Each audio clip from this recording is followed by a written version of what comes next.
Olá, eu sou Ana Alakijá, eu estou aqui em Gloucester, Massachusetts, recebendo membros do Defende Democracy Brasil de Nova York.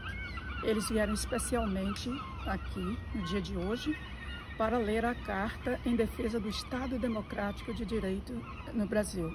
Hoje é 11 de agosto de 2022, às 11h30 da manhã. Oi gente, tudo bem? Então nós somos do Comitê Defende Democracy Brasil, estamos aqui junto com a Ana em Gloucester, Massachusetts, uma cidade que é histórica aqui, o primeiro porto, né, dos Estados Unidos, o primeiro porto de Massachusetts também, que é o estado onde nasceu a nação americana.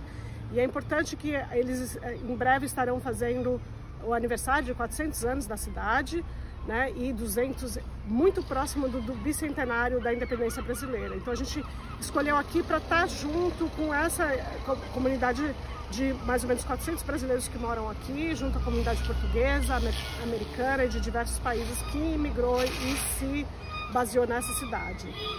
Então, em relação à Carta aos brasileiros e brasileiras em defesa do Estado Democrático de Direito, a gente lê dentro desse contexto de extremo fascismo no Brasil, né, de virada à direita, num sentido de tentar fazer um atentado à democracia, como estava acontecendo aqui nos Estados Unidos na época que Trump não quis aceitar o resultado das eleições. Essa é a importância histórica e nós vamos em seguida começar a ler a carta.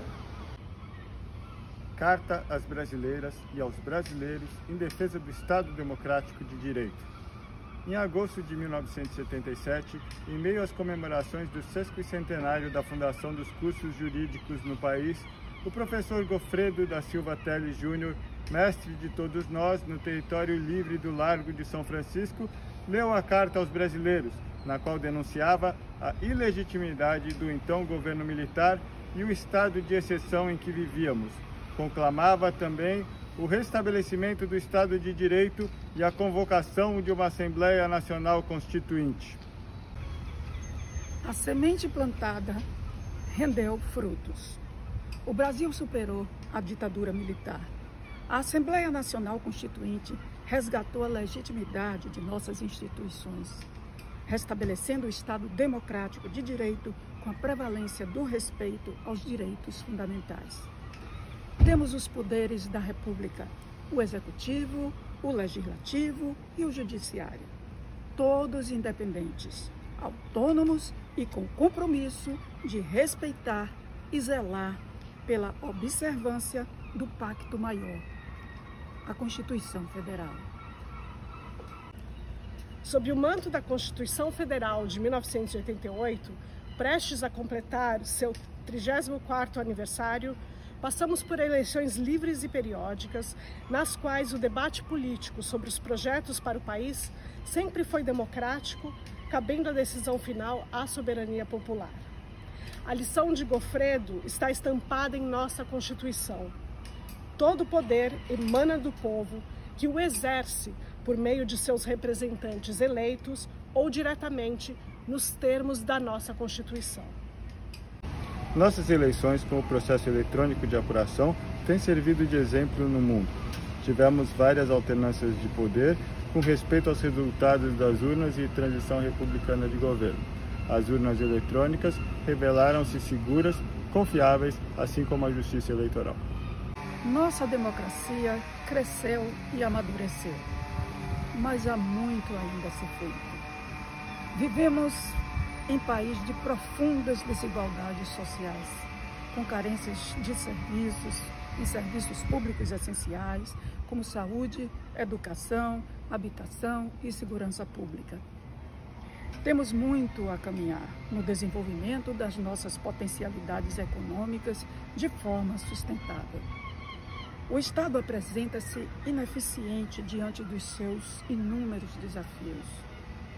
Pleitos por maior respeito e igualdade de condições em matéria de raça, gênero e orientação sexual ainda estão longe de ser atendidos com a devida plenitude.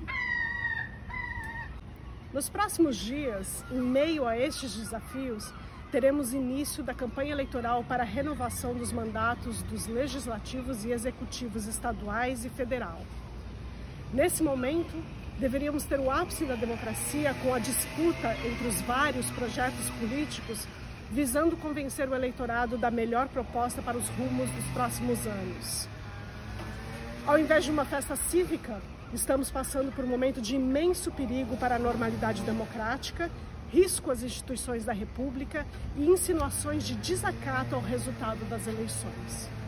Ataques infundados e desacompanhados de prova questionam a lisura do processo eleitoral e o Estado democrático de direito tão duramente conquistado pela sociedade brasileira.